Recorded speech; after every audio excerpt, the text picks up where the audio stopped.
dalawa ni Miguel nakapasok sa with honors. At actually, pag-inipan ko to sa Thursday na may tayo po rin sa school namin na kami dalawa ni Miguel na naka-with honors sa school. Ako nagpapasalamat. Yung pagkagising ko, sabi ko, Lord, sana mangyari ito mag-with honors ako, Lord. Yung nangyari nga, ako pa nagpapasalamat sa Lord na kayo dalawa ni Miguel with honors sa school. Kahit pa paano din po. Ano lang po. Makain kayo ah. Nasali din ako sa with honors doon sa school namin.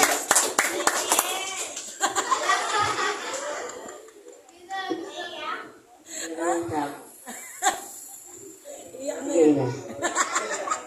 Bakit naiyak? Parang ganon, dadamay mo kami ah. Yun lang daw. Kaya, yun lang daw, nangyari na. Maraming tao ngayon, wala sila sa loob ng simbahan mo. Mapanad tayo, narito tayo sa gawain ng ating pong Panginoon Diyos. Hindi po ba, ako po ay maghahamon sa bawat isa. Sino gusto magpalain, sumigaw ng amen. Amen. Alam naman natin talagang tayo po ay gusto pagpalain ng ating pong Panginoon Diyos. Dapat po, meron din po tayong gawin meron din po tayong gawin sa ating pong Panginoon Diyos. Kaya amen, ako po ay maghamon. Kaya, ito po ang talatang ito, talaga napakahirap i-comply. Kahit sila ay matagal ng Kristiyano, nahirapan pa rin silang mag-comply ang talatang ito. Kaya, amen, ang talatang ito po ay isa pong magpapala sa ating buhay. Ang talatang po ito, sa buhay po natin, i-comply po natin sa ating buhay. Gusto po kasi ang ating pagsimba kung ang talatang ito ay wala sa ating buhay, hindi natin kinukumply. Amen. Alam ko mahirap, pasakit, mawalan. Dapat kapatid, ang talatang ito sa buhay natin, i-apply natin. Kaya maraming takot sa talata rin. Maraming takot sa talatang ito. Yung Malakias 3:10, maraming natakot dito eh. Marami silang, yung baga, hindi sila takot sila mawalan. Dapat kapatid, huwag tayo matakot mawalan. Alam mo, doon po kikilos ang Diyos pag ikaw ay nawalan. Tandaan mo kapatid, kikilos ang Diyos pag ikaw ay nanghihina, pag ikaw ay nawawalan. Tandaan mo kapatid, napakabuti ng Diyos. Kaya pag sa aking buhay, talagang naranasan ko din yung mga pagpapala ng ating pong Panginoon Diyos. Sabi nga dito, sa Malakias 3:10,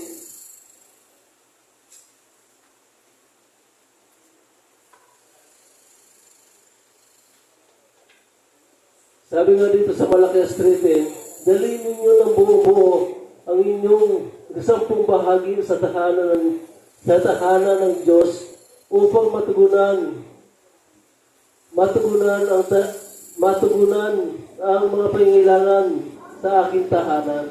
Kaya malinaw kapatid, sabi po sa talatang ito, dalhin po natin ng buo-buo yung ating mga 10 bahagi upang daw matugunan ang mga pangangailangan ng Diyos. Kaya malinaw kapatid, kung tayo po ay may trabaho sa ating po mga kinikita, dapat po may bahagi ang Diyos sa ating mga kinikita. Kaya kapatid, yun po ang gusto ng Diyos sa ating buhay. Kaya hinahanap ng Diyos yung po yung buo, hindi po kulang. Kaya kapatid, lahat po ng mga bagay sa mundo nito ay sa ating pong Panginoon Diyos po yan. Dapat po sa ating pong mga kinikita, talagang may bahagi ang Diyos sa ating, yung hinihingi ng Diyos, yung 10 bahagi upang na matugunan ang mga pangailangan ng Diyos, matugunan ang mga pangailangan ng gawain ng ating pong Panginoon, upang marami pang maabot ng mga kaluluwa, marami pang maligtas, marami pang mabago. Sabi nga dito, subukin ninyo ako sa mga bagay na ito kung hindi ko buksan ang mga bintana ng langit at ibuhos ang masaganang pagpapala. Iyon naman po ang gusto natin, masaganang pagpapala sa ating buhay. Kaya kapatid, subukin mo ang Diyos sa pagbibigay. Subukin mo sa Diyos sa 10 bahagi. Magbubukas ang Diyos ng mga masaganang pagpapala. Kaya kapatid, ang nakakaranas lang nito yung mga tao talagang tunay na sumunod sa kanyang mga salita. yung mga tunay na sumunod sa kanyang talata na ito. Kapatid, mag-ima sa aking buhay at talatang ito ay talagang in-apply ko sa aking buhay. At talatang ito, kahit ikaw ay nahirapan, na ikaw ay mawalan talaga, i-apply mo sa iyong buhay. Sa mga kita-kita natin talaga dapat may bahagi ang Diyos. Isang pong bahagi. Yun ang hinihingi ng Diyos sa atin upang matugunan ang mga pangailangan ng Diyos. Kaya kapatid, kung gusto natin masagana ang pagpapala, i-apply mo ang talatang ito. Kaya kapatid, mag-ima sa aking buhay, naranasan ko ang talatang ito. Kaya masagana ng Diyos yung mga talagang pinabalik sa akin. Kaya, ayun kapatid, talagang yung ano pa lang talaga, alas 11, alas 10 pa lang, umuwi na ako, wala na, nagpapahinga na ako sa bahay. Ganun po kabuti ang Diyos. Kung may kita ka na ng 1,000 mahigit, hindi mo yun. Minsan makatrabaho ka sa mga kumpanya, sa maghapon ka. Yung grabe yung mga papuro ng Diyos. Kung talaga tunay na ikaw ay sumunod sa kanyang mga salita. Kaya amen, kapatid, kung gusto mo makaranas sa mga papuro ng Diyos, i-apply mo ang mga talatang ito, i-apply mo ang malaking strete. Kaya tayo po ay manalangin sa ating pong Panginoon Diyos. Amen. Manalangin mo yung ibibigay mo sa ating pong Panginoon. Yes, dakilang Ama, Panginoon. Lord, salamat Panginoon Diyos sa lahat ng kabutihan mo sa aming buhay at patuloy namin naranasan, Panginoon. Hayaan mo, Panginoon, yung magbibigay, Panginoon Diyos, na patuloy.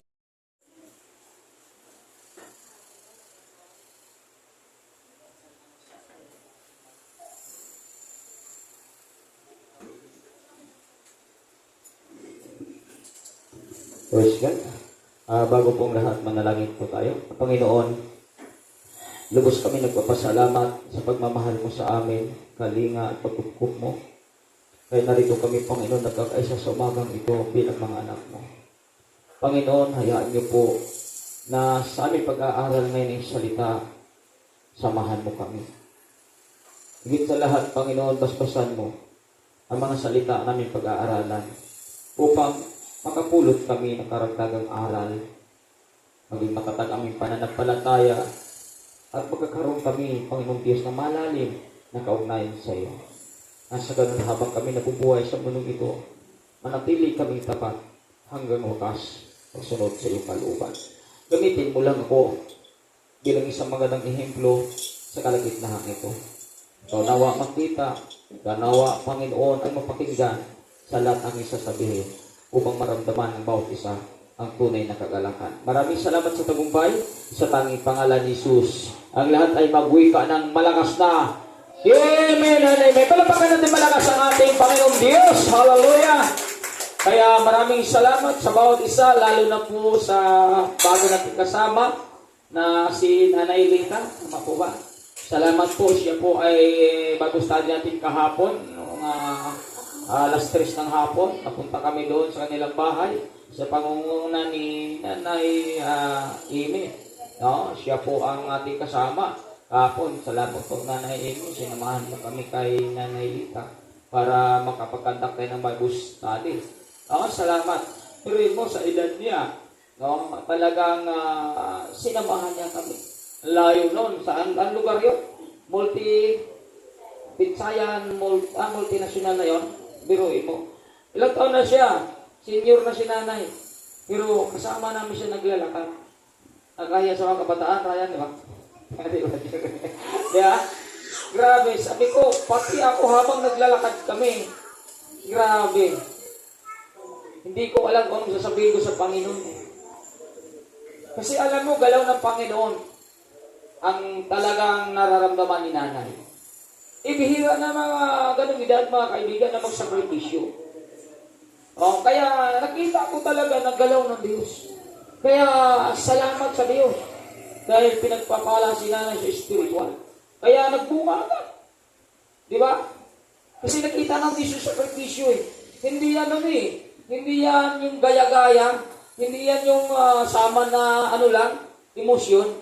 Sama talaga na may pagmamahal at pananampalataya. Bakit? Nagbunga agad eh. Yun talaga ang maganda. Kaya sabi niya, Pastor, kaya ko pa. Pero ito. Diba, sana lahat tayo ganun, di ba? Alam mo kung lahat ay gano'n, lalo na sa mga kabataan, diba, maganda pa, may talino pa, gamitin natin yan.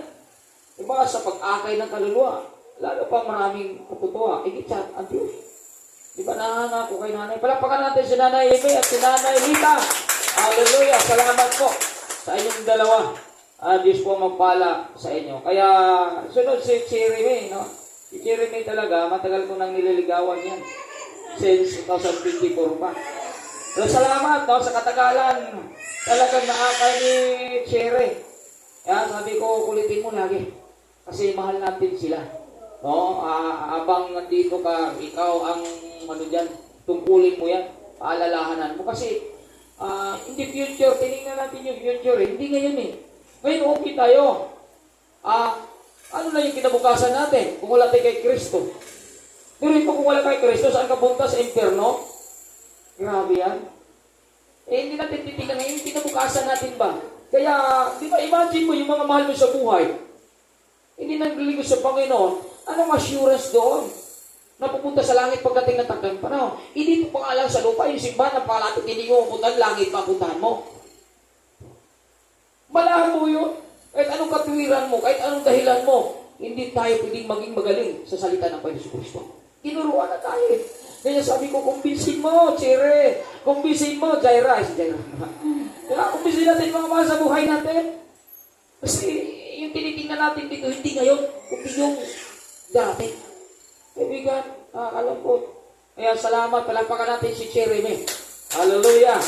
Salamat po, Cheremy, na nandito ka kasama ka namin. Pinagpapala ka ng ating Panginoon. Hindi si Cherry ang kumikilos, hindi ka ang kumikilos, ang Diyos ang kumikilos sa buhay mo. Diba? Kaya magpasalamat po kay Cherry. Salamat po kay Nanay Lita. Diyos po ang kumikilos sa inyo. Tinuruan lang kayo ng Diyos. Nagpadala lang siya ng mga lingkod para paalalahanan kayo. Kaya salamat. Palapakan natin ang Panginoon sa kanilang buhay. Hallelujah. Pasensya na sa mga luma, hindi ko na babanggitin. Kasi mga puras natin. Sa lahat ng mga luma, remain in me. Sabi ng Panginoon, and I remain in you. Then, ask whatever you will, and it shall be done for you. Amen. Manatili tayo. Yes. May gagawin ang Panginoon. Huwag tayo magpadaya. Review mo yung mandaraya. Kung may kakilala ka na mandaraya na nagbibigay ng mensahe sa'yo na nanghihina kayo, review mo. Sa pangalan niya, sa demonyo ka. Huwag mo akong lukuhin. Naglilingkod ako sa Panginoon. Kasi mga kaibigan, magpadala kasi ang kaaway ng mamandaraya eh. Kung ngayon, kung hindi tayo nakakunik sa Panginoon, hindi na tayo sintro, hindi sintro sa ating puso ang Panginoon, ay madaya ka talaga. Kaya yung ating pag-aralan ngayon, sintro ang Panginoon sa buhay mo. Yeah? Ganda mensahe dito, mga kaibigan. Napulot ko lang ito. Apon. Kaya ito yung tintima ngayon. Make Jesus Christ the center of your life. Gawin natin sintro ang Panginoon sa ating buhay. Kaya sabi dito sa Colossians chapter 1 verse 16, sapagkat sa pamamagitan niya ay nilikha ang lahat ng nasa langit, nasa lupa, at nakikita man o hindi, pati ang mga spiritual ng kapangyarihan, paghahari, pamamahala, at pamumuno, ang lahat ay nilikha ng Diyos sa pamamagitan niya at para sa Kanya. Diyos po ang magpala ng Kanyang salita. Kaya tandaan po natin, mga minamahal, na lahat ng mga bagay sa mundong ito, may buhay man o wala, nakikita man o hindi nakikita, ay nilikha pala ng Diyos yan. Pero mo yung hangin na hindi mo nakikita, na nagbibigay sa inahininga, Diyos pala ang naglikha niyan. Kaya dapat na sintruan Diyos sa ating puso at isipan at sa ating buhay. Diba? Kasi, kung wala siya, mamumuhay kayo sa mundong ito? Wala. Kaya dapat sintro ang Panginoon sa ating buhay. Kaya kung ano man ang ating ginagawa sa mundong ito, kung ano man ang ating talagang pinagkabalahan sa mundong ito, at kung ano man ang tagumpay na mayroon tayo sa mundong ito, lahat yan ay dapat sa karangalan ng ating Panginoon Kristo. Hindi sa atin, Dahil lahat na mayroon tayo sa mundong ito, ay mula sa Kanya. Kaya, ang ating buhay, tandaan po natin, ito'y galing sa Kanya at para sa Kanya. Kaya lahat ng ating ginagawa, dapat maparangalan siya. Palapakan natin ang ating Panginoon. Hallelujah! Diba? Wala tayong pwedeng ipagmalaki. Wala tayong pwedeng itaas. Kasi lahat na mayroon tayo, galing pala sa Diyos. Siya ang naglikha lahat ng yan. Kaya napaka-importante na unawain natin na lahat ng mayroon sa mundong ito ay galing sa Diyos. Kaya karapat-dapat natin siya paglingkuran. Karapat-dapat natin siya purihin. Karapat-dapat natin sambahin at parangalan. Dahil ganun kakapangyarihan ang Diyos na ating pinaglilingkuran. Pero ito mga kaibigan, kaya huwag tayo mag-alinlangan na ilagay natin sa gitna ang ating Panginoon. Tao. Huwag nating mag-concentrate kayo dyan kasi nakasarado kasi. Yan, buksan mo na rin ito. Ano yun? Kaya mga minamahal, huwag tayo mag-alinlangan na ang Panginoon ilagay talaga natin sa gitna ng ating puso at isipan. Kasi pala ang may-ari ng lahat ng bagay sa mundong ito. Di ba? Siya may-ari ng lahat ng nilalang sa mundong ito. Kaya huwag tayo mag-alinlangan sa Diyos. Ilagay na natin sa gitna ang Panginoon sa ating buhay. Jesus is the center of our life. Di ba? Kasi grabe ka kapangyarihan ng Diyos. Siya ang dahilan na bago ka. Siya ang dahilan kaya nagkakaroon ka ng bagong buhay, magandang buhay, masaganang buhay, gwapo na buhay, malakas patatag na buhay. Siya ang dahilan. Kaya wala tayong may dahilan para gawin sa pangalawa sa ating buhay, kundi gawin natin sa sentro. Diba? Kasi siya ang dahilan. Kaya ganito tayo kaganda ngayon. Ganito tayo kagwapo ngayon. Ganito tayo pinagpapala. Dahil ang Diyos sa mga pangyarihan sa atin ay tunay kumikilos at gumagawa natin ang ating Panginoon. Kaya mga kaibigan, please, gawin natin siyang sentro sa ating buhay. Yes. Huwag natin gawin pangalawa, pangatlo. Ako'y nalulungkot sa ilang mga Kristiyano ng ating Panginoon, pangalawa, pangatlo. Kaibigan, kilalanin natin ang Diyos. Dahil kung kilala mo ang Diyos, ako'y naniniwala na lagi mo siyang inuuna. Ang kaibigan, sa araw na may gawain, grabe, wala ka nga bang iniisip dyan. Kundi talagang, punta ka lagi sa simbahan. Salamat po pala. Kahit, nandito si Sister Marita. Sisa ka na, matanda na kasi ako. Yanin na talaga. Salamat. Palapakan natin si Sister Marita. Salamat sa Diyos. Hallelujah. Sa wakas, matagal ko na siyang nililigawan. Pero ngayon, nakarito na. Wow. Pero yung pagkilos ng Diyos, no? Kaya marami tayong mga nanay dito. No? Kaya salamat. Sunod yan, mga tatay na naman ang darating. Kaya salamat po. Diyos po magpala sa inyo ng Marita. Kaya dito tayo, balikan natin ito. Sa ating pinag-aralan. Kaya sa pangalawang talata, Deuteronomy chapter 8 verse 18, subalit, alalahanin yung si Yahweh na inyong Diyos ang nagbibigay sa inyo ng lakas upang yumaman kayo. Ginagawa niya ito bilang pagtupad niya sa kanyang pangako sa inyong mga ninuno. Biro mo, sino daw naglagay sa ating lakas para yumaman ka, para makapagtrabaho ka, para makagilos ka, para makagalaw ka, para makagawa ka ng mga bagay na gusto mo sa iyong buhay. Walang iba kundi Diyos na makapangyarihan. Kaya dapat sintro talaga ang ating Panginoon sa ating puso't isipan. Dahil sa Kanya, malakas ka, mayaman ka, masigla ka. Palapagan natin ang ating Panginoon. Diba? Kaya nga, napakaganda ang ginawa ni Haring David. Dahil si Haring David, mga kaibigan, lubos na pinagpaanan ng Panginoon. Kaya, si Haring David ay tumanaw ng utang na loob. Sapagkat ang sabi ni Haring David sa Aklat ng Kronika, chapter 29, 12 hanggang 14, sabi niya, Sa iyo ang kadakilahan, Panginoon. Kapangyarihan, karangalan. Ang lahat ng ito na nasa akin ay galing ito sa iyo. Grabe, di ba? Kaya nga, ang ganda ng sinabi ninyo. Sabi niya, ang tagumpay sapagkat inyo ang lahat ng nasa langit at nasa lupa. Sa inyo ang kaharian at kayo ang dakila sa lahat. Sa iyo nagmula ang kayamanan at ang karangalan at kayo ang nag-ahari sa lahat. Taglay ninyo ang kapangyarihan at kadakilaan at kayo ang nagbibigay ng lakas at kapangyarihan sa lahat. Ito yung nabanggit ni Haring David. Nararanasan niya. Nagkakaroon siya ng kadakilaan, kapangyarihan, karangalan. Pinagtagumpay siya ng Diyos. At ang lahat ng ito hindi niya binaliwala. Tumanaw siya ng utang na loob sa ating Diyos na magkapangyarihan. Hindi niya inigdor ang Diyos na nagbibigay sa kanya ng karangalan. Hindi niya inigdor ang Diyos na nagbibigay sa kanya ng kadakilaan. Hindi niya inigdor ang Diyos na nagbibigay sa kanya kapangyarihan. Kaya ang sabi niya sa verse 13, bilang pagtanaw na utang na loob sa ating Diyos na magkapangyarihan, sabi niya dito, pinasasalamatan kita, O Diyos, at pinupuri ang iyong maluwalating pangalan.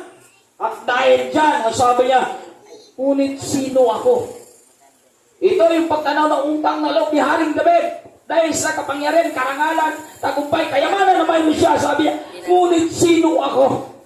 Sabi niya dito, ito'y kagandahan sa mga taong tumanaw ng utang na loob. Sino ako? At ang bayang ito, buong puso kaming nagkakaloob sapagkat ang lahat ng ito ay galing sa iyo at ibabalik lamang namin ito sa iyo. Palapagan natin ang ating tumanaw ng utang na loob si Haring David. Dahil sa lahat na mayroon siya, hindi niya inangkin ang tagumpay galing sa kanya. Hindi niya inangkin ang kalakasan galing sa kanya. Hindi niya inangkin ang kapangyarihan galing sa kanya. Hindi niya inangkin ang kadakilain galing sa kanya. Hindi niya inangkin ang karunungan galing sa kanya. Lahat ng ito ay galing sa Diyos. Kaya tumanaw siya ng utang na loob. At ang utang na loob na ito, mayroon talaga siyang ginagawa bilang papuri sa ating Panginoon. Palapagan natin ang ating Panginoon. Kaya ikaw at ako, ano mang mayroon ka, huwag mo angkinin yan dahil sa lakas mo, dahil sa tapang mo, dahil sa talino mo. Lahat na nangyayari sa iyo, galing sa Diyos yan. Kaya karapat-dapat mong purihin, pangalan, sambahin ng ating Panginoon bilang pagtanaw na utang natin na loob sa Kanya. Sintro siya dapat sa puso mo. Palapagan natin muli ang ating Panginoon. Ganon dapat gagawin natin. Huwag nating baliwalay ng Panginoon. Kung pinapaganda ka ng Panginoon, pinagpapala ka ng Panginoon, mga kaibigan, dapat purihin mo siya. At pinupuri mo siya dahil lahat ng ito ay galing sa Kanya. Kasi yung iba na eh. Alam ko wala ito yun. Yung iba pag pinagpabala na, pinapaganda na, wala na. Yung iba nawawala na. Yung iba nagkakaroon na ng sobrang talino. Hindi na makinig, hindi na sumunod. Nagkakaroon ng sariling mundo. Minsan, lumalaban na, umalis na. Hindi lang naman niya naisip na nung siya ay walang-wala pa, grabe siya pagka masunurin ng salita ng Diyos, nanay, grabe siya, Lord! Nung pinagpapala na siya, grabe. Hindi niya nakita yun. Magkakaroon na siya ng tumubo, parang tumubo, may tumubo na sa ulo ng sungay. Sinuwagin na niya, kanyang leader. Hindi niya sinusunod, hindi niya nakikinig. Hindi niya nakita yung sa umpisa, walang-wala siya. Hirap na hirap niya. Hindi na pansin na unang wala siya, grabe kapag masunurin niya. Grabe pagkat tumuri siya. Pero nang pinagpapala siya, grabe sinuway na niya ang salita ng Panginoon na ang leader niya. Hindi ba siya Haring David? Di ba? Siya sinuway. Nung siya pinagpapala, binigyan ng lahat ng bagay. Wala siya nakikita ng mali sa leader niya. Minahal pa niya ang tubaw. Kahit marami siyang mali nakikita sa leader niya, wala siyang pakialam doon. Kahit muntik na siyang patayin, ang leader niya. Wala siyang pakialam doon, hindi niya ginagambihan. Sino ang leader niya? Yung pinalitan niya. Di ba? Saul, di ba? Isa gumaganti. Pero yung iba, na talagang hindi sintro ang Diyos sa kanilang puso, wala, lumalaban. Daming mali nakita. Ang daming nakita mali, hindi na alam nung sa umpisa. Wala siya, grabe, wala siyang nakitang mali. Pero nung yumaman na siya, minsan kasi ang tao pag umaangat na, kaya dapat bantayan natin yan. Saan ka ba umangat sa buhay mo ngayon? Sa parte sa buhay mo na umangat ka, dapat sintro pa rin ang Panginoon sa buhay mo. Upang yung pagpakumbaba at masunurin, hindi mawawala sa iyo. Palapakan natin ang ating Panginoon. Kasi alam mo, maraming Kristiyano, yung pinagpapala na, nawawala. Kasi, hindi na marunong tumanaw ng utang na loob. Maraming ganong Kristiyano. Alam kong wala dito yan, mga minamahal. Tularan natin si David, mga kaibigan. Pinagpapala, pinagtagumpay, lahat na mayroon sa kanya, pero grabe, tumanaw ng utang na loob. Yun ang maganda sa isang tao na sintro talaga ang Panginoon sa kanyang buhay. Kasi pag hindi natin sintro ang Panginoon sa ating buhay, pwede tayo sa ating lumalaban. Pwede natin gamitin ang ating karunungan. Pwede natin gamitin ang ating idea. Mali, ganyan. Ito maganda sa akin, kaya, wala ka na.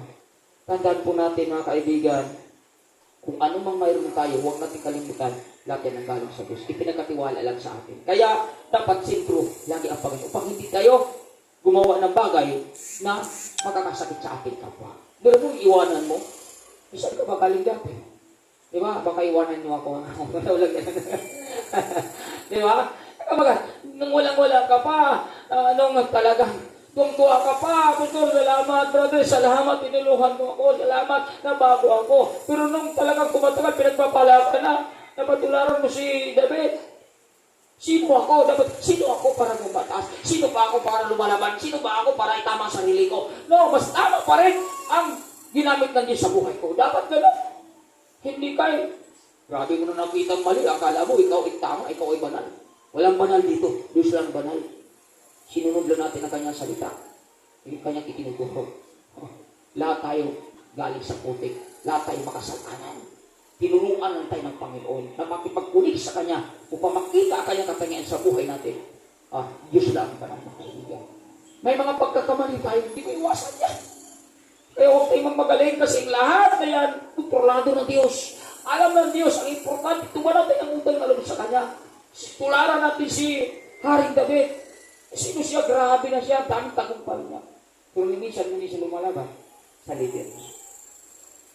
Minsan, kung isang pagpapakumbaba sa liwan niya. Kaya dapat ganun ang ating gagawin dahil sintro nga ang Panginoon sa ating puso at isipan. Palapakan natin ang ating Panginoon.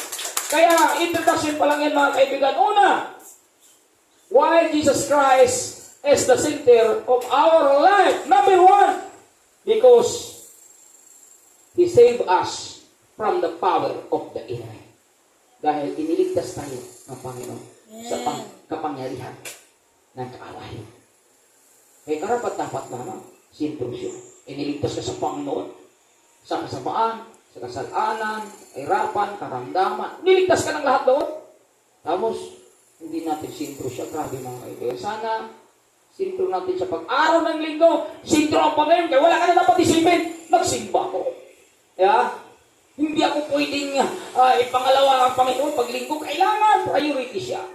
Merkulis na gabi, kailangan priority siya. Merkulis na gabi, kailangan sintro talaga siya. Dahil alam kong iniligtas niya ako sa anumang kaaway sa mundo ito. Kaya sabi ko lang sa chapter 1 verse 13, iniligtas niya tayo sa kapangyarihan ng kadiliman. Ikaw at ako, kaya nabago, naalis sa kasalanan, karumihan, iniligtas tayo ng Panginoon. Anong klaseng pagligtas na ginawa niya? Sabi nito, inilipat sa kaharian ng kanyang minamahal na anak. Sa pamagitan niya ay napalayo tayo. Sa makatuwid ay pinatawad ang ating mga kasalanan. Ito, sa pamagitan ng kanyang dugo. Grabe. Iniligtas tayo ng Panginoon. Hindi dahil sa kayamanan, kaunguman, mayroon siya. Hindi sa pamagitan ng kanyang kamatayan dun sa cross ng Kalbaryo, sa kanyang dugo. Sino magagawa dito? Pati anak mo, pati magulang mo, sinong tao walang makapagligtas na gamitin ang kanyang buhay hanggang sa kamatayan. Mayroon ba magagawa dito? Wala. Ang Panginoon lang ang siya magagawa nito. Kaya dapat, bilang pagtanaw ng utang na loob, gawin nating sintro ang Panginoon sa ating buhay. Huwag natin gawin pangalawa, pangatlo, pang-apat.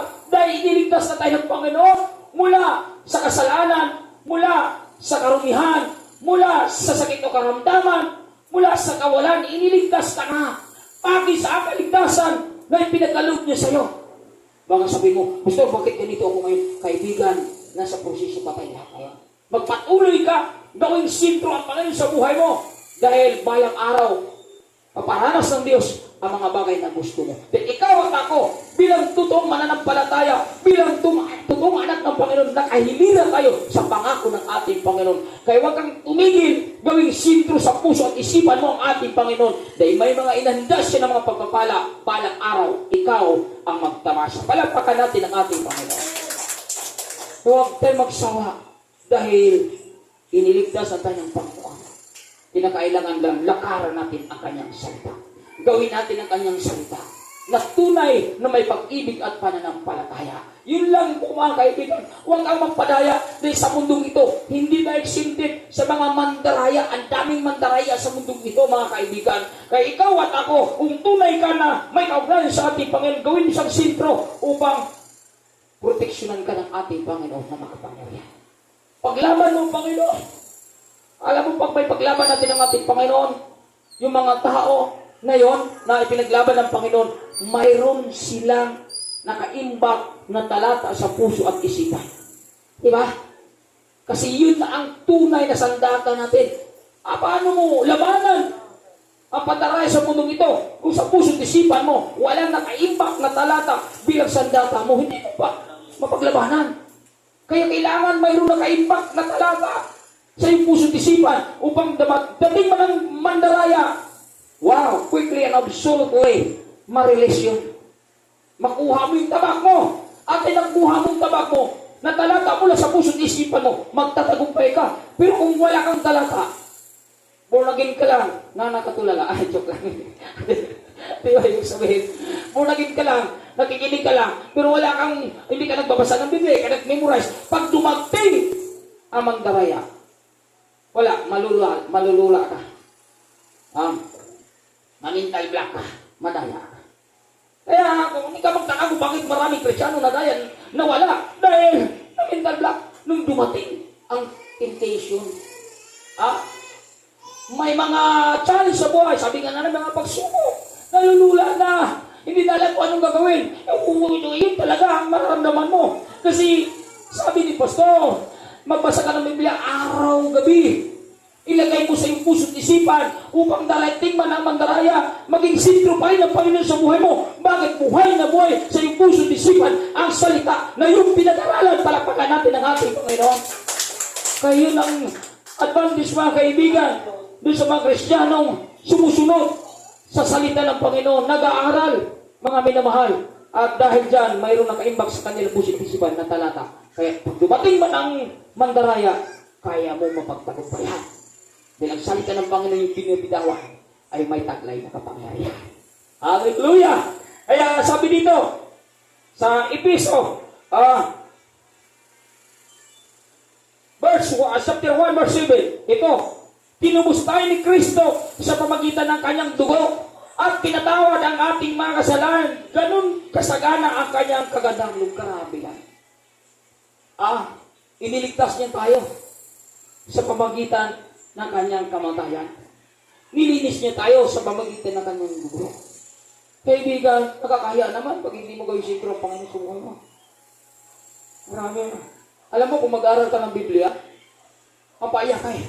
Pag pinagawa mo ng pangalawa ang Panginoon, nakakahiya pala. Pag pinag-aralan mo ito, pag minumuni-muni mo talaga, talagang mapasabi ka talaga. Nakakahiya sa Panginoon. Iyak ka pala. Bakit? Nagpresensya ako. Pero minsan ginagawa ko ng pangatlo ang Panginoon. Minsan ginagawa ko ng pangalawa ang Panginoon. Hindi ko pala alam na tinubos pala niya ako, iniligtas pala niya ako sa kadiliman, iniligtas pala niya ako sa kasalanan, sa pamamagitan ng kanyang kamatay sa krus at Kalbaryo. Kaya Lord, mula ngayon, gawin ang kitang sentro sa buhay ko, dahil ito pala ang ginawa mo para ako'y maligtas, makalaya sa kasalanan, makapamuhin ng may kabanalan. Ikaw pala ang panalo, Panginoon. Mula ngayon, gawin na kitang sentro sa puso ko dahil ikaw ang dahilan kaya ako ay nabago. Palapakan natin ang ating Panginoon. Di ba? Ganda kami naman. Kaya dapat, yun ang ating isipin bilang Kristiyano. Huwag nating ngayahan na ang Panginoon lamang masaktan, masugatan, magsakripisyo para sa ating kaligtasan. Kundi dapat tayo na binago at ipag-gayon sa Kanya. Dapat mayroon din tayo pagtanaw na utang na loob. Unahin lang siya, sintro lang siya sa ating puso at isipan. Yun ang kagalakan ng ating Panginoon na makapangyarihan. Kaya kaibigan, alalahanin natin ng Diyos. Hindi biro ang Kanyang ginagawa. May ligtas lang tayo sa kamay ng kaaway. Kaibigan, wala pa magawa. Kundi ang Diyos na totoong nagmamahal sa bawat isa sa atin. Siya ang totoong nagmahal sa atin. Magulang mo, anak mo, iiwan ka dyan. Pero ang Panginoon, hindi ka niya iiwan. Kaya kung mayroon kang higit mahalin, kung mayroon kang higit i-priority, kung mayroon kang higit alagaan sa buhay mo, yung relasyon mo sa ating Panginoon, di siyang totoong tunay na magdala sa iyo ng tagumpay, dadalhin ka niya sa kanyang kaharian siya. Siya magdadala. Kaya hindi sa mundong ito lahat, amahan natin sa buhay, lahat mayroon kayo, iiwan natin lahat yan. Ang Diyos lang ang hindi mag-iwan. Kaya pag isintro mo lagi ang Panginoon, lahat ng gusto mo, ako'y naniniwala, ibibigay niya sa iyo. Kaya kung gusto mo ba ng araw, mangyari ang mga pangarap mo, kahit hindi nagpaparamdaman din sa buhay mo ngayon, huwag mong pabayaan ang iyong relasyon sa Panginoon. Gawin mo pa rin lagi isintro siya sa iyo, kahit hindi siya nagpaparamdam, hindi ka niya pinansin, umiyak ka na, lumuhod ka na, nagpasting ka na, ginawa mo na lahat ng mga bagay, pero para bagang, hindi ka nakikita ng Panginoon, nagsakripisyo ka na, nasugatan pa ka na, pero para bagang, hindi ka niya pinansin, mga minamahal. Kaibigan, huwag kang tumigil, gawing isintro ang Panginoon sa buhay mo. Dahil sa mga panahon na hindi kanya pinapansin, sa mga panahon na hindi kanya nakikita sa mga sakripisyo, pagtitiis mo, mapatunayan ng Panginoon ang tama na inuna mo siya lagi, sintro mo siya lagi, dahil sa mga sakripisyo na yung ginagawa, hindi ka tumitigil, bukas pa rin ang iyong paglilingkod, nagpupuri ka pa rin siya, nagsisimba ka pa rin, nananalangin ka pa rin, nagbabasa ka pa rin ng Biblia, aktibo ka pa rin sa lahat ng activities ng karya ng ating mga balang araw. Magbukas ang Diyos ng mga pagpapala na gusto mo sa iyong buhay. Palapakan natin ang ating Panginoon. Dahil yun ang kanyang gagawin sa mga tao bukas ang puso't isipan. Dahil sila'y nasasaktan. Dapat masaktan din tayo para patunayan natin, Lord, sintro ka sa puso ko. Kaya lang naman, willing ka bang masaktan para gawin yung sintro sa buhay ko? Kung willing ka, yun ang palatandaan na may gagawin ang Diyos sa buhay mo. Pero kung ayaw mo masaktan, kung makita mo, ay hindi na, kapigatin, kalungkutan ako magpuntahan dyan. Hindi na ako magpapatuloy. Kawala. Ang gusto mo ba? Ang Diyos lang masaktan. Gusto mo ba? Diyos lang masugatan. Diyos lang ka. Gusto lang ka. Mula ba? Diyos lang. Tumitigis ang dugo. Ikaw. Ayahay lang. Kaibigan. Tinuruan tayo ng Panginoon. Upang sa ganun, may gagawin siya sa ating buhay. Maraming Kristiyano ngayon na maglingkod na lang kung hayahay. Pero pag hindi hayahay, sorry ka. Kaibigan, ang banal na Espiritu na ibinigay ng Diyos sa iyo, gamitin mo para may mga challenge sa buhay mo, magtatagumpay ka. Kahit hindi hayahay ang buhay, kahit may mga challenge, maglilingkod ka, kadi ang Espiritu na ibinigay sa iyo, ginagamit mo. Ibinigay ng Panginoon lahat ng mga bagay nung tayo nakipag-ugnayan sa Kanya. Kaya gamitin natin yan upang sa ganun magtatagumpay tayo. Palapagan natin ang ating Panginoon. So, yun po. Una, bakit sintro siya? Dahil niligtas niya tayo mula sa kamay ng mga kaaway. Inaahon tayo niya doon. Pangalawa, bakit sintro siya sa ating buhay? Because Jesus Christ is the great provider. Naniniwala po tayo dakila ang Diyos ng bigay. Walang imposible sa Kanya. Lahat ay kayang gawin ng Panginoon. At kumusta hindi natin sarili? Kumusta ako? I am a great follower. Kailangan din po, we are the great follower if we believe God is the great provider. Yun lang naman ang gusto ng Panginoon. Dapat sa pagsunod din, tama din tayo. Nakila din tayo sa mundo. Kaya, Kung pasukiyatin natin, naniniwala ka agad din sa great provider ko. Pero kumusta naman ang ating pagsunod sa kanyang itinuturo sa atin? Ginagawa ba natin? O baka, optional lang ang ating paggawa ng kanyang mga itinuturo. Ay, ito lang susunod ko, Pastor. Dahil dito mahirap. Mahirap, wag na. Arang, pinipili mo na lang yung gusto mong gawin. Pinipili mo lang yung gusto mong sundin. Pero pag masakit na, ayaw ko na. Mga kaibigan, ang dakila na sumunod sa salita ng Panginoon, walang pinipili yan. Dahil ang Panginoon ang suma sa Kanya. Ang Panginoon ay tumutulong sa Kanya. Ang Panginoon nagbibigay ng lakas sa Kanya. Ang Panginoon nagbibigay ng talino sa Kanya. Bakit? Dahil ang taong ito, sintro ang Panginoon sa buhay niya. Palakpakan natin ang ating Panginoon. Kaya pag sintro ang Panginoon sa buhay mo, matapang ka, malakas ka, wala kang inuurungan. Sintro ang Panginoon sa buhay mo. At ay sintro ang Panginoon sa buhay mo, lagi kanyang tinutulungan, mga minamahal. Tutulungan ka pa. Sabi nga, hindi kita iiwan, ni pababayaan. Bakit? Sintro ang Panginoon sa buhay mo. Kaya, gulat sila kung bakit ganun ka ng katapang. Bakit ganun ka nakasipag sa kari ng Panginoon. Eh, may ginagawa na pala ang Panginoon sa buhay mo. Pero kung walang gagawin sa buhay mo, nako, 24 hours, makatulog ka. Pero pag may ginagawa ang Panginoon sa buhay, wow, excited ka mag-araw ng linggo. Excited ka pag may gawain. Bakit? Sintro ang Panginoon sa buhay mo. May ginawa ang Panginoon sa buhay mo, mga kaibigan. Kaya kung ikaw nakadalo sa simbahan, ikaw nakapunta sa simbahan, huwag mong ipagmalaki, lakas, karoon na mayroon ka. Ipagmalaki mo ang Panginoon. Dahil siya ang gumagawa sa buhay mo. Lord, salamat, pinagpapala mo ako ngayon dahil nagsimba ako.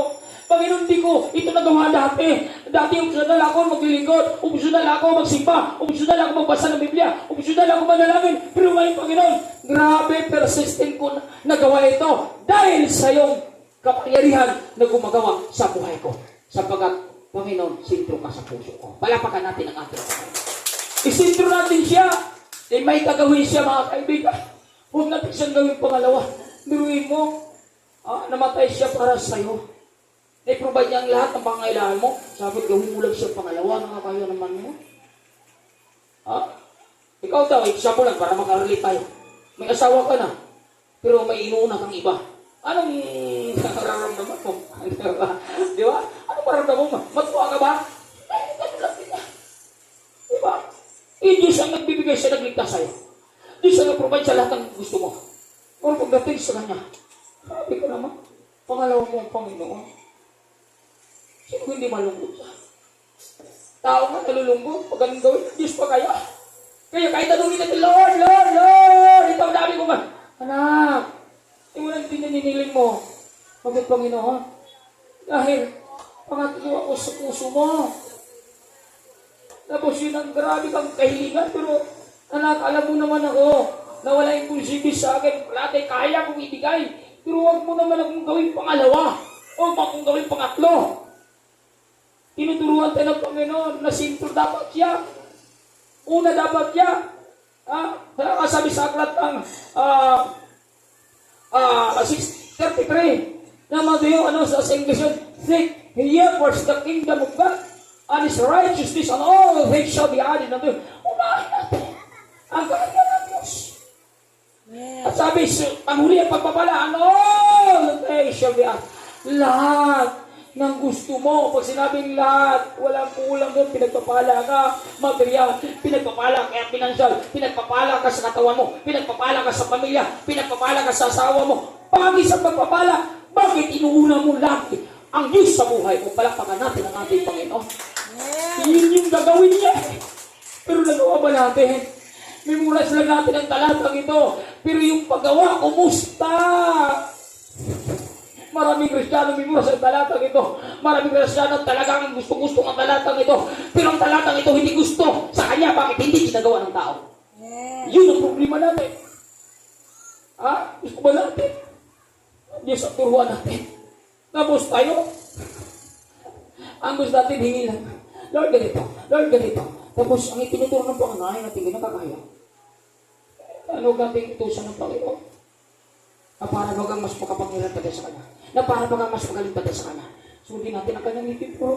Huwag kayo magreklamo. Nasugatan, huwag ka magreklamo. Sintro pa rin siya. Dahil alam niya kung anong paborito mo. Alam niya kung anong gusto mo. Alam niya kung anong kahilingan mo. Lahat na gusto mo. Sa Panginoon, hayag at lantad yan. Gawin lang natin ang itinuturo niya upang may gawin siya sa buhay ng bawat isa. Palapakan natin ang ating Panginoon. Hallelujah! May gagawin ang Diyos, mga minamahal. Nahirapan kasi ang Diyos. Nagagawa sa atin kung ayaw natin sundin ang kanyang mga itinuturo. Sabi ko lagi sa inyo, hindi konsentidor ang Diyos. Hindi sa katulad ng tao na pag mapagbigyan mo lang, kumakaya ka. May isang salita siya. Kung anong tinuturo niya pag ginagawa mo, may gagawin siya. Pero kung ang tinuturo niya, hindi natin ginagawa, kasi mayroon tayong sariling dahilan, yun ang problema. Kaya hindi natin makuha ang ating inaasahan sa Panginoon. Mga kaibigan, palakpakan natin ang ating Panginoon. Kaya sabi niya sa aklat ng Pilipos, at buhat sa hindi maubos na kayamanan ng Diyos, ibibigay niya ang lahat ng inyong kailangan sa pamamagitan ng Kristo. May namagitan.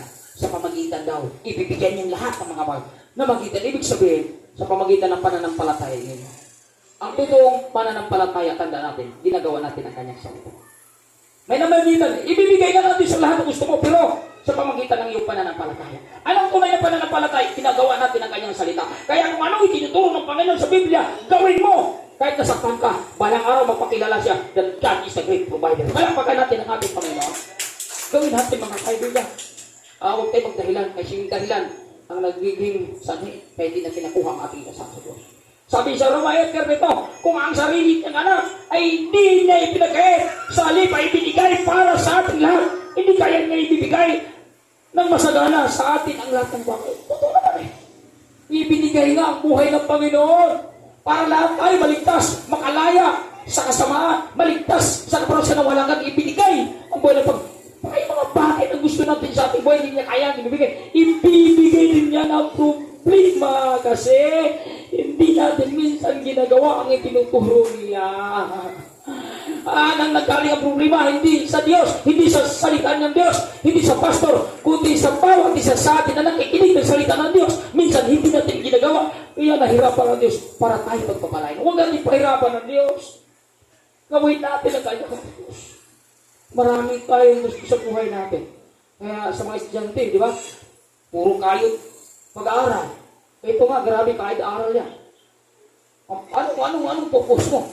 Bakit ka kumakain sa pag-aaral? Anong purpose? Siyempre, hindi YouTube. Di ba? Alam na natin. Gusto mo magandang buhay. Di ba? Gusto mo balang araw, mayroon akong putsi, mayroon akong... Di ba? Yun naman talaga. Yan ang purpose yan eh. Di ba? Pero mga kaibigan, baka doon na lang nakapokus ang ating buhay.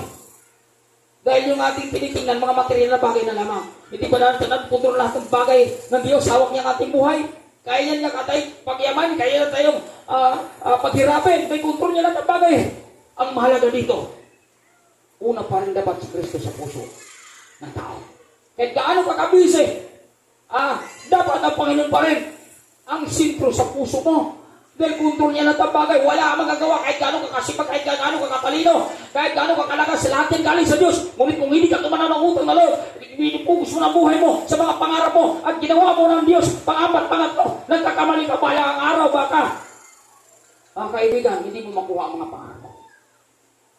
Mas mahalaga na sentro pa rin ang Diyos.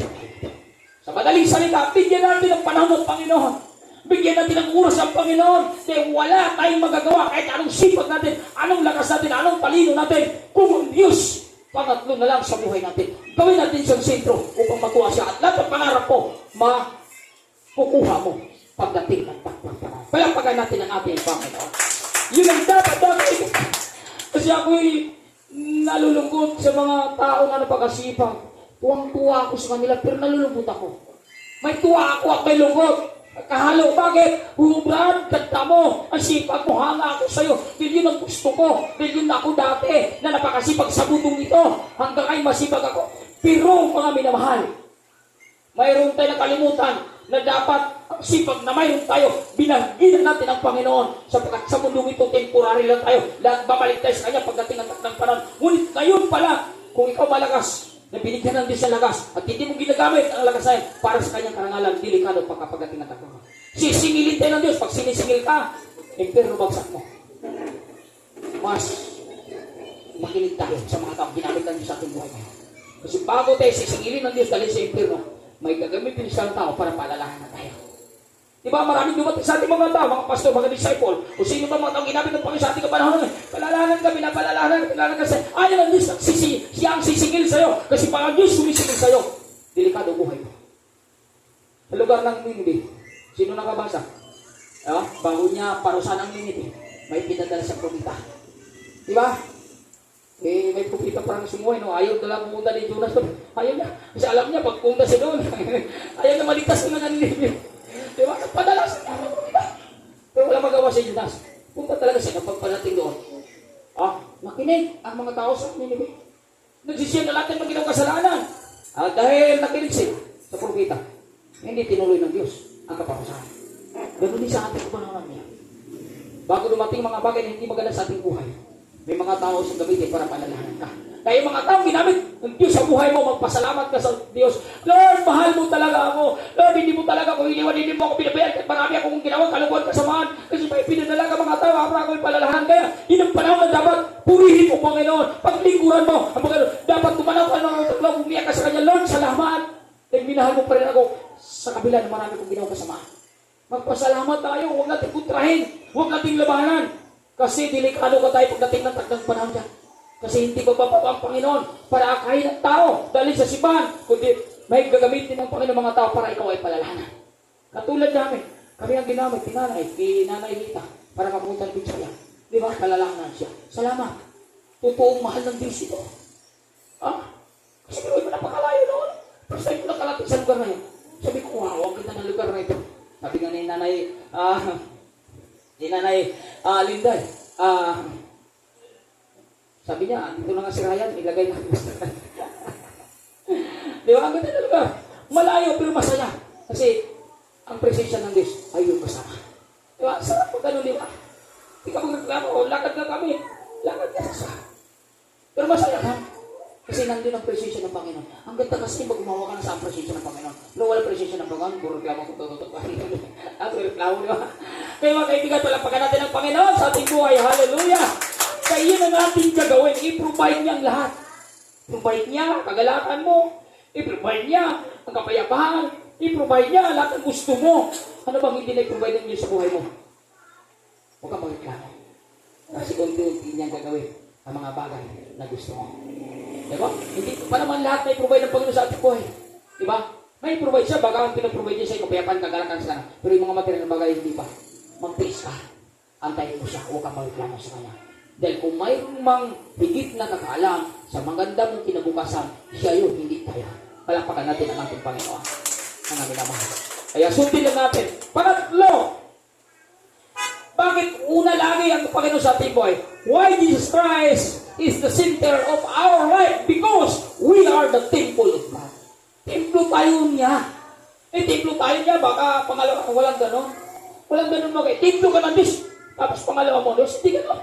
Walang ganon, hindi ako maniniwala sa'yo. Nasabi nung templo ako ng Panginoon, pero pangatlo sa buhay mo, walang ganon. Kasi pag templo ka ng ating Panginoon, yung banal na Espiritu niya nasa iyo, at dahil nasa iyo ang banal na Espiritu, yung banal na Espiritu niya ang magturo sa'yo para unahin mo ang ating Panginoon Jesucristo. Palapagan natin ang ating Panginoon. Kaya pag inuna mo lang yung Panginoon sa araw na pagsimba, ibig sabihin, totoong templo ka ng ating Panginoon. Kukonsensyahin ka, kumpiktahin ka. Kasi templo ka. Hindi mo pwedeng pangalawang Panginoon, mga minamahal. Sabi dito sa 1 Corintios 6:19, hindi pa ninyo alam na ang inyong katawan ay templo ng Espiritu Santo na nasa inyo, na ipinagkaloob ng Diyos sa inyong. Biruin mo, ibinigay pala ito na Diyos sa atin, ating mga Kristiyano. Wala ito sa mga makasalimutan. Baka sabihin natin, lahat ng mga tao templo na sa Diyos. Yung mga tao lamang may pananampalataya lang sa Diyos. Baka magkamali tayo, lahat ng tao, no? Hindi lahat ng tao. Yung mga tao lamang na totoo may relasyon sa Panginoon. Yung mga tao lamang totoo may pananampalataya pag-ibig sa Panginoon. Yung mga tao lamang yung templo. Hindi naman maging templo din sa mga tao magkasalanan. Templo ba ng Diyos yung namumuhay na magkasalanan? Hindi po. Bago tayo maging templo ng Diyos, pinagsisihan natin ang kasalanan. Dahil sa ating totoong pananampalataya sa Kanya. At saka, darating sa atin. Yung banal na Espiritu. Kaya anong sabi ni Pedro sa aklat ng Gawa? Di ba? Hindi nakabasa yun. Paano gagawin namin? Yung bahay ng Diyos, susunod ka balik. Ito, pag siya talikuran yung mga kasalanan. Magpapatis mo sa pangalan sa Kristus upang patawarin kayo. At ipag-alam sa kanya, alin? Ayan, banal na Espiritu. Di ba? Kaya, pag templo tayo, mga kaibigan, hindi po pwede pangalawa ang Panginoon. Please, unawain natin. Sa tuwing may gawain, dapat tingnan mo sa sarili mo, Lord, templo ako. Kaya maraming nilo sa puso't isipan ko, magsisimba pa. Templo ka eh. Walang pwedeng umadang yan. Makapangyarihan ang Espiritu. Makapangyarihan ang pangalan ng ating Panginoon na sa atin. Kaya magtatakumpay ka. Kasi, templo ka ng ating Panginoon. Napatunayan yan. Dahil, kasunod natin ang kanyang kalooban. Hindi ang ating kalooban, mga kaibigan. Templo tayo. Kaya sabi dito, sapagkat binili na kayo sa isang halaga, kaya gamitin ninyo ang inyong katawan upang parangalan ang Panginoon. Kaya nabili na tayo. Di ba? Ginawa niya tayong templo. Nabili na tayo. Ginawa niya tayong templo dahil nabili niya tayo. Saan ba natin gamitin ang ating buhay? Para sa Kanya. Kaya lagi dapat nating unahin siya. Lagi dapat sentro siya. Sapagkat sinong bumili sa atin? Sinong nagbili sa atin para makalayas na siya? Kaya naman binili tayo pero gamitin natin yung buhay sa kasalanan. Gamitin natin yung buhay sa sanlibutan. Gamitin natin yung buhay sa mga bahay sa mundo mo na ayaw ng Diyos. Walang gano'n. Kung templo ka ng Diyos, ginamit mo ang buhay mo para maparangalan ang Diyos sa iyo. Palakpakan natin ang ating Panginoon. Diba? Parangalan mo sa buhay mo. Kasi templo ka eh. Huwag natin lukuin sarili natin na sabihin nila, templo ako, born again ako, pero ang Diyos pangatlo, pang-apat sa mga kaibigan, nagkakamali tayo. Baka kulang tayo sa pag-aaral ng salita ng Panginoon. Diba? Kasi pag sinasabi natin yun, tapos hindi makita sa ating buhay, katawa-tawa ka. Okay lang sa mga taong walang alam sa salita, pero pag may alam sa salita ng Diyos, hindi maniniwala sa iyo. Kasi may basihan. Yung mga taong may alam sa salita ng Diyos, may basihan niya. Pero yung mga taong walang alam sa salita ng Diyos, walang basihan niya. Kaya naniniwala niya sa iyo. Pero yung mga taong may basihan, kaibigan, mag-aaral tayo.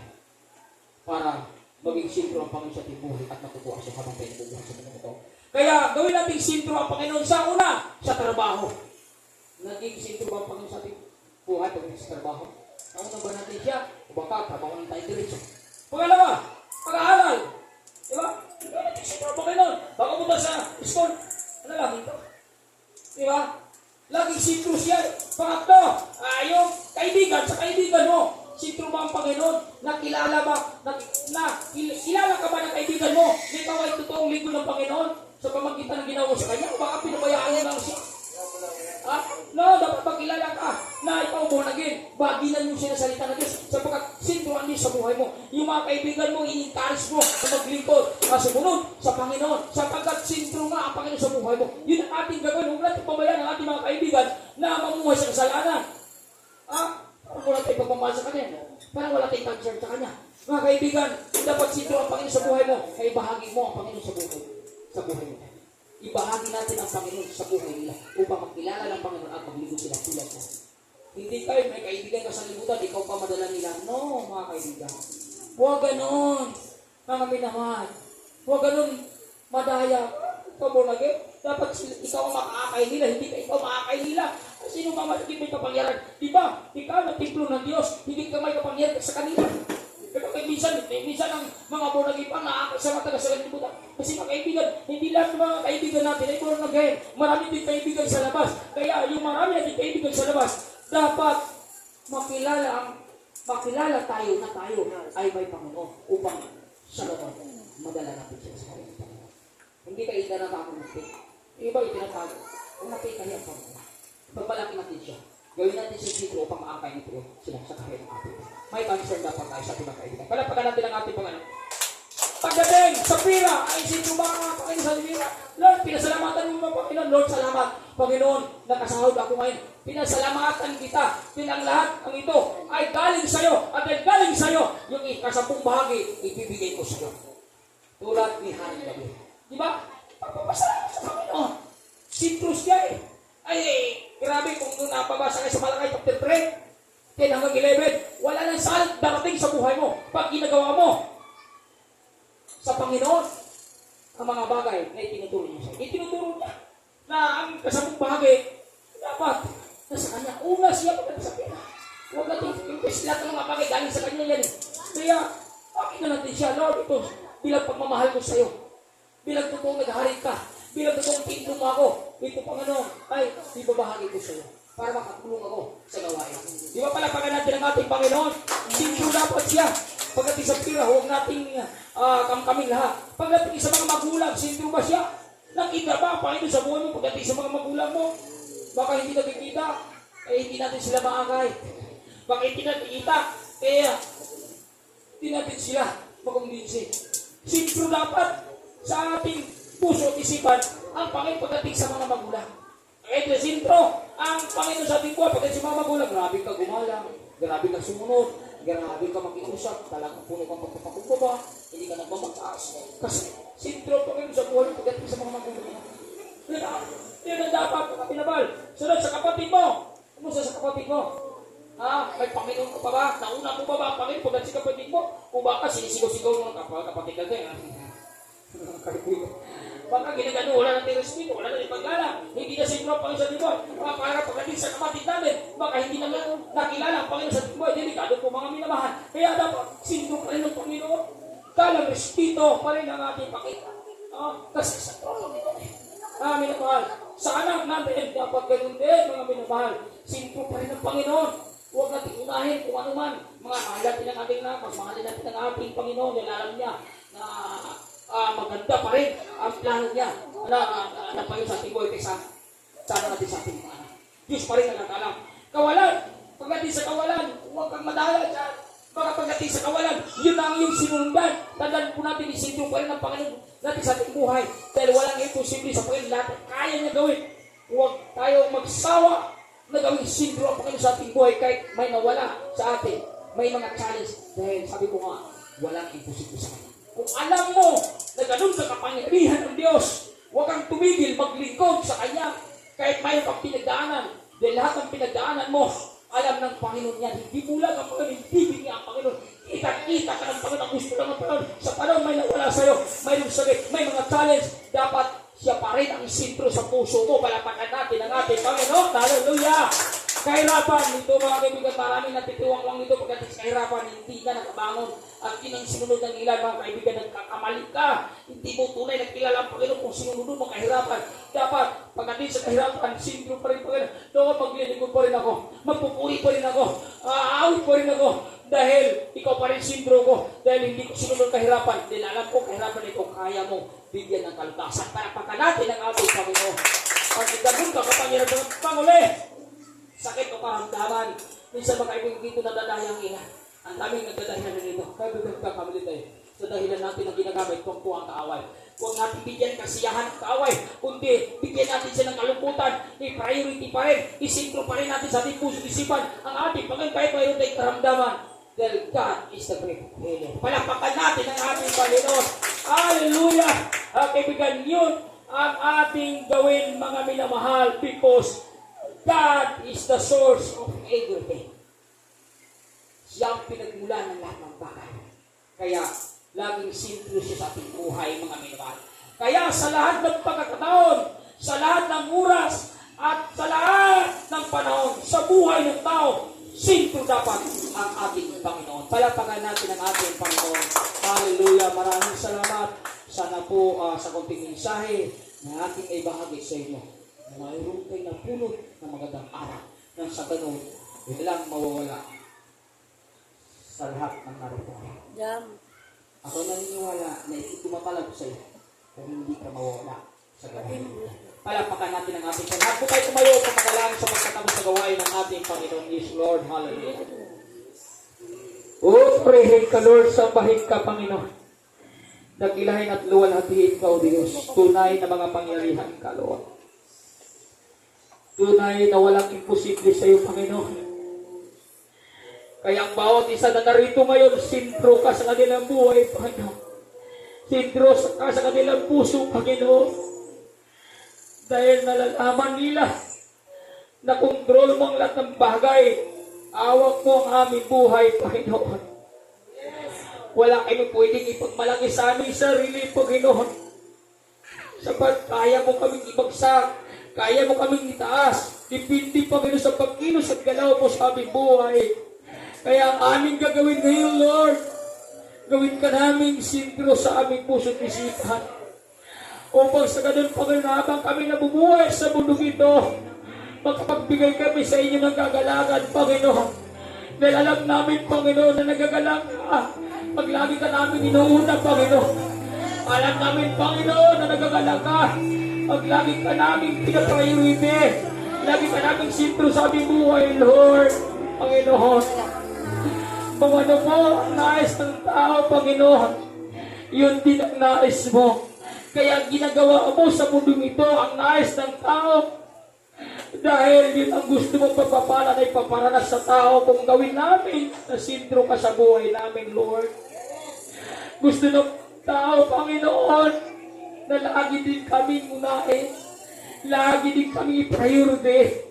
Kaya ito ang iniling mo sa amin, Panginoon, na dapat namin kayong i-priority.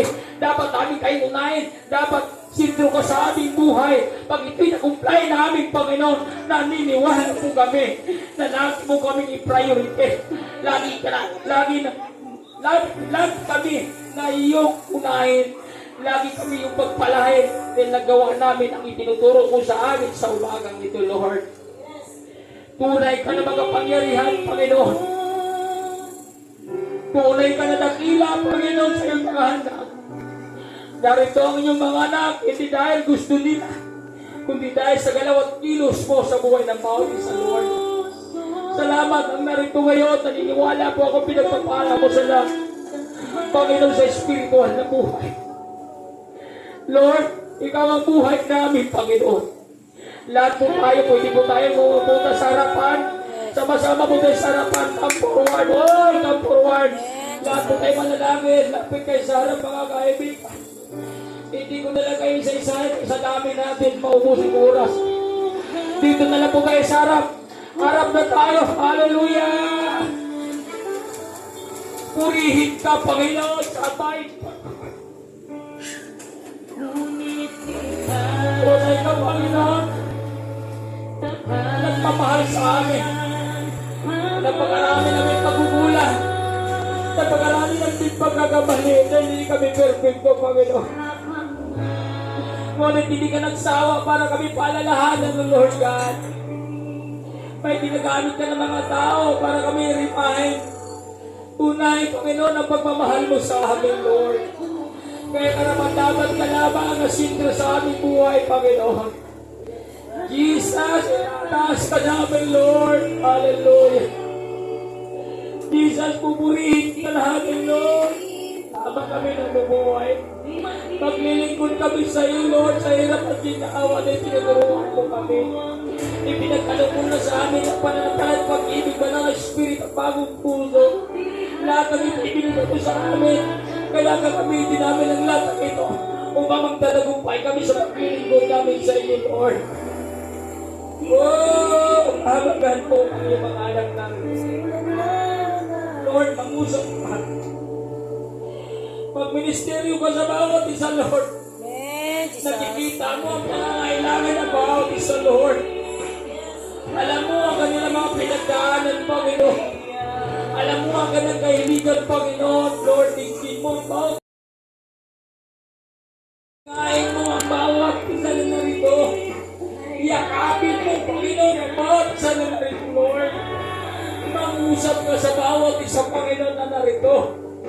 Upang sa ganun, Panginoon, alalabas man sila sa gawain ito, puspos na kagalagan, puspos na kasiyan, puspos na tagumpay, sapagkat ikaw ang kumikilos sa buhay ng bawat isang Panginoon. Lord, itataas ka namin, Panginoon. Pupurihin ka namin, dadakilain ka namin, sasabayin ka namin, dahil ikaw ang kailan. Kaya kami nakalaya sa anumang kasalanan, Lord. Nabago kami dahil sa iyo. Nakalakad kami dahil sa iyo. Pinagpapala kami dahil sa iyo. Rapat-dapat ka lang itaas sa buhay ng bawat isa. Oh, dinggin mo kami pagsusumamo, Lord. Kaya nga kami namahal sa oras na ito. Ang sabi ng Panginoon sa akin ng Matthew chapter 7 verse 7, humingi kayo at kayo bibigyan. Mahanap kayo at kayo lalakasin ko. Kakato kayo at ang mundo ay bubuksan para sa iyo. Alam mo ng panahon na hingin mo sa Panginoon, anong gusto mo? Dahil may gagawin siya sa buhay mo. Kailangan mo ba nag-alutasan sa problema mo? Kailangan mo ba nagkakaindigan sa iyo? Pero karamdaman mayroon ka. Walang imposible sa Panginoon. Sabi niya sa Katamat chapter 7 verse 7, humingi ka sa akin ng kagalitan at ito'y ibibigay ko. Humingi ka sa akin kung anong gusto mo. Kaya walang imposible sa akin. Yan ang sabi ng ating Panginoon. Humingi ka sa atin Panginoon sa oras na ito na may kasamang pag-ibig at pananampalataya at ang Diyos ay gagawa sa ng himala. Huwag kang mahirap. Pagkitin ang lahat ang gusto mo na mangyari sa buhay mo. Dahil nakikinig ang Diyos sa iyo sa oras na ito. Huwag kang mag-alintangan sa Panginoon dahil walang imposible sa Kanya lahat ay kaya niyang gawin. Pagkitin mo sa ating Panginoon ang gusto mo. Hilingin mo sa Panginoon ano mang gusto mo. Dahil nakikinig siya sa iyo.